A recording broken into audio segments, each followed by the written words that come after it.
আসসালামু আলাইকুম। আপনারা সবাই কেমন আছেন?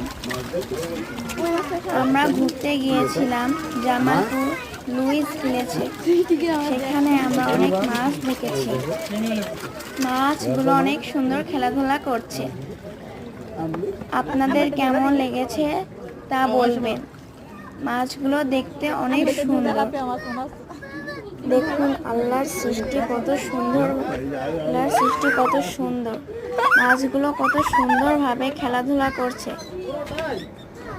পানির মধ্যে মাছগুলোকে অনেক সুন্দর লাগছে। মাছগুলো দেখতে অনেক সুন্দর। এখানে অনেক রঙের মাছ আছে। এখানে প্রায় 50টি মাছ আছে। সবাই ভালো থাকবেন।